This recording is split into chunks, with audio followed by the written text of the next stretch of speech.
ചെറുപുഴയിൽ ലഹരിയിലായ യുവാക്കളുടെ സംഘത്തിന്റെ അക്രമത്തിൽ യുവാവിന് പരിക്കേറ്റതായി പരാതി. ഇന്നുച്ചയ്ക്ക് 3 മണിയോടെ ചെറുപുഴയിലെ ഒരു സൂപ്പർമാർക്കറ്റിലെത്തിയ കുടുംബത്തിന് നേരെയാണ് അക്രമം ഉണ്ടായത്.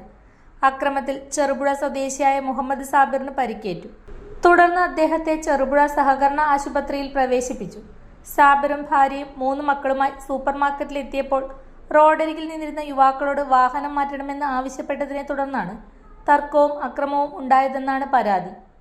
സംഭവത്തെ തുടർന്ന് നാട്ടുകാർ ഇടപെട്ട് യുവാക്കളെ പിടികൂടി ചെറുപുഴ പോലീസിന് കൈമാറി.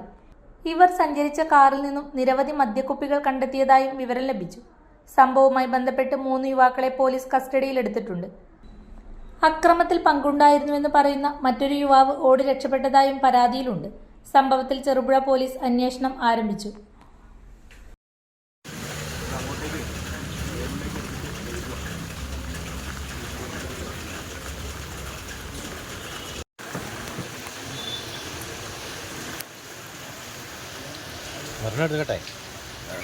നിങ്ങൾ സ്വർണ്ണാഭരണങ്ങൾ വാങ്ങുമ്പോൾ വഞ്ചിതരാകാതിരിക്കാൻ ജാഗ്രത പാലിക്കുക.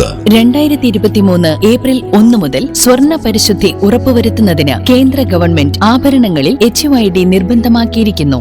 100% ആഭരണങ്ങളും HUID മുദ്ര ചെയ്ത മലയോര മേഖലയിലെ ഒരേയൊരു jewellery Padinjath golden diamonds, Cherupuzha, Alakode, Padiyottuchal. Wholesale